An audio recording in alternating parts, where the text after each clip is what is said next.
to the NASCAR Nation post race here on TNT. The fireworks are blowing off here on July 4th weekend. All right, welcome back to the Chicagoland Speedway. Represented among the patronage here tonight, and there you see it. Chase Briscoe doused by his teammates. What an incredible finish to this race as Chase Briscoe holds off his teammate Christopher Bell to win his first race of the year, Jamie. Well, we heard Chase say it as he was getting interviewed on Victory Lane. I don't know that there's anything more iconic than or American than Bass Pro Shops winning on 4th of July weekend than Team USA playing. Absolutely. He had his hands full though, Jeff. You see right here this last lap battle. Yeah, that battle in turn one, Bell had good momentum, got right to Briscoe and got tight, just lost the car, and that was enough for the 19 to drive away. Incredible run there. Briscoe holds off his teammate Christopher Bell. That's Bell's 4th runner-up finish of the season. Marty Snyder is standing by with Bell now. Marty, let's grab him. Let's grab.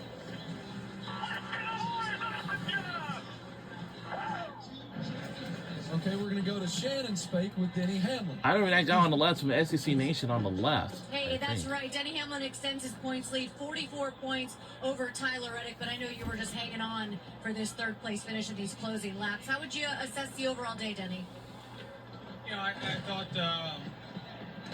I was in control early on, even though I wasn't leading. I felt in control and probably got a little lazy on some restarts and things like that. It's just taken for granted that I'll just go up there and get it. But that Briscoe and Bell, they got their cars really good there at the second half of the race, and Byrne as well. And you know, we just lost the balance there in stage 3. I got loose, lost ground, lost a couple seconds. Then we went long and, come out 9 seconds back. And I thought it was going to be really close to get there. But I just pushed it too far into the wall there with a few laps to go and had to settle for third. All right, take off that driver hat for a second. Put on your owner hat. I know Tyler Reddick had the issues here today, but you got 3 of your guys in the top 10, including Corey Heim. What do you think about that day for the 2311 organization? Yeah, I mean, a great day for Riley's as well, in the top 10. So, yeah, Bubba was, pretty strong there when he was out front and leading, and so that's a good day for them. And obviously, the 45 just continues to bleed out here with some bad luck stuff going on or some mechanicals. And so once they get that figured out, we'll race it out. Thanks, Denny. See you next week. All right, thank you. Marty? Well, Marty mentioned that it was Christopher Bell who wound up second tonight, and I know it's tough to take positives from this one, Christopher, but coming through the field like you guys did, what do you take from this, and what more did you need in those final few laps? I just need to, replay that last run, the last 2 runs, whatever it was, stage 3, whenever it went green. I was really struggling with the handling of my car early on in the race, and I still had a lot of pace. So I keyed up on the radio and I said, hey, if we get this thing driving good, we're going to have a shot at it. And they made a great adjustment and got the car driving great the last run. But I was a straightaway plus behind, it seemed like. So, I was soft on my green flag entry for sure, which gave up a little bit of time. So just need to go back and study that green flag cycle on how I lost so much time to the first couple cars. So, it was a great day. First race with Sia on the Camry, and we almost went to victory lane. But yeah, Toyotas are fast. It seems like a monkey can drive them, so it's just disappointing whenever you get beat by another monkey. Unfortunately, you've seen this movie a couple of times this year. Is it getting frustrating with these second place finishes, Christopher? Just a second place driver, man. That's what I am. Oh, selling himself short. No way. Christopher Bell winds up second tonight. Shannon? Yeah, Alex Bowman down here, top 5 finish. You're thinking about the points, also the in-season challenge. How did the day go for you? Yeah, definitely proud of this Ally 48 team. I feel like everybody did a really good job, executed a good race, had really good pit stops. Just did a good job all day. Didn't have anything go wrong, and glad to get out of here with the top 5. We started way off of where we needed to be, but Blake made good calls and good adjustments to get us dialed in there at the end, and I was pretty happy with it. So, I think we might be like 27th or 28th in points now. So we're gaining on it big time, and in-season challenge, we're, plugging away at that, still digging. Yeah, I know Atlanta is a total wild card, but is this when you guys really start to dig in on that $1 million? Oh, for sure. I mean, I think we're all in every week. It's $1 million. Somebody's got to win it. Might as well be us. Thanks, Alex. Thanks. Chat with his teammate William Byron, who winds up fourth after leading 94 laps. So I'm going to go back to the pre-race show where you said, I want a big points day. So check in that category. Do you walk away happy with this one, though, William? I mean, yeah, I definitely reached that objective. I think I do because I felt like we really maximized what we could do. I think a win would have been awesome. You know, obviously we've been craving that for a long time and working super hard to get there. And yeah, you could kind of taste it there with a couple runs to go. But honestly, I don't know. I mean, we got jumped by the 19 there. But I didn't have quite the pace that last round to keep up with him. And then those other guys had fresher tires at the end. So, yeah, just thanks to Andrew All, thanks to Chevrolet, thanks to everyone at Hendrick Motorsports for working super hard because we've been grinding a lot. And for us on the 24, I mean, the last two ovals we've been to, we've had a shot to compete and win. So just got to keep that going. On the last run, was it that your handling fell off or the Toyotas were that much better? I think they were better, obviously. I think, you know, obviously the three of them getting up there, but I don't know. I felt like I managed my stuff really well.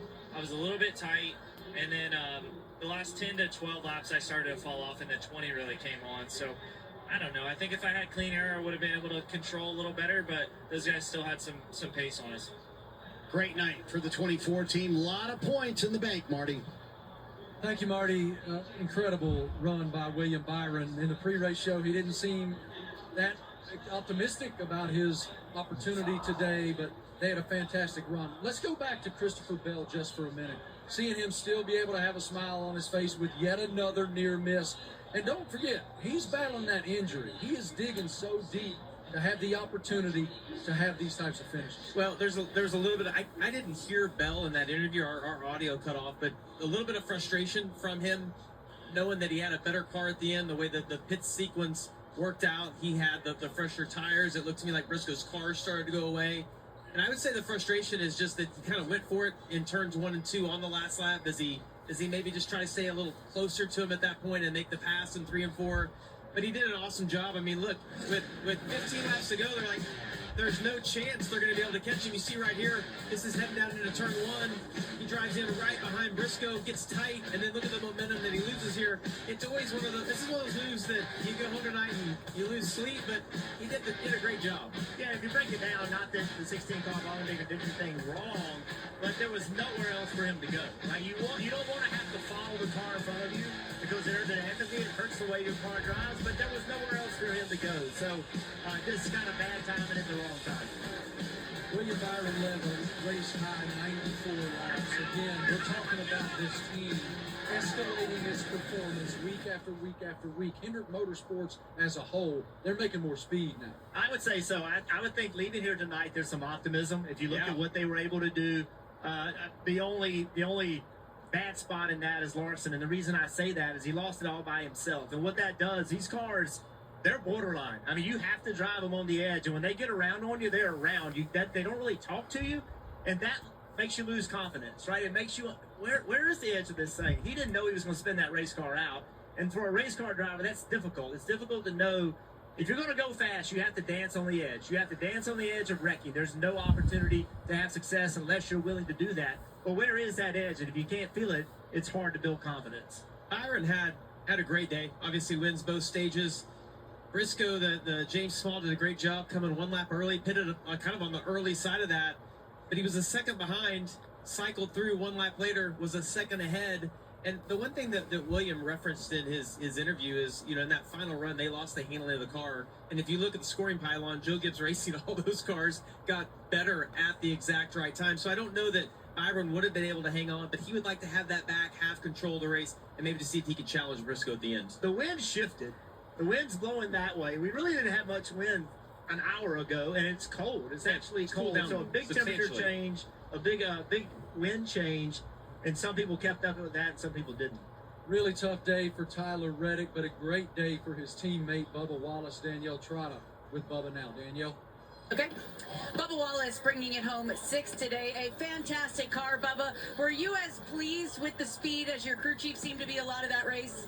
Yes. Nothing went wrong, Danielle. Nothing went wrong. I didn't mess up on Friday or Saturday. And we had a clean green race. Pit crew did awesome. Our two fill-ins, they did a really nice job of just base hits and keeping us in the game. So really appreciate that. The Space Jam Camry was awesome looking, awesome running. Nice to get out front and lead some laps. Showcase the speed that we've had all year. So to finally come out here and put a good race together, can't thank my guys enough. Really good day for 2311. Hated for the 45, but 3 cars in the top 10. It's a good day. Space Jam car got the fast slap. Xfinity fast slap. We're just winning today. Love it. Okay, I know you're looking at my board here. You also earned 40 points today. How big is that now with only 7 races left in the regular season? It's just we've given up so much points in the last 2 months. So to just come out here a good clean day, we know we can run top 5. You know, we just got to hit every base, light every star, cross every I, dot every T. No, cross every T, dot every I. And we'll be fine. So all in all, really good day. Pumped to be back here in Chicago. I was talking to Blaney. Really weird race though. Like we're on the gas a lot. My foot like hurts from just being on the throttle. Guess that's why the Toyotas are so damn good. And so fast. P6 for Bubba Wallace. A sorely needed quality finish for Bubba Wallace and the 23 team, and a fantastic night for that young man, Chase Briscoe. We'll continue to break down his victory. Dale Jr. and Stevie join us next. We'll see you guys on the other side.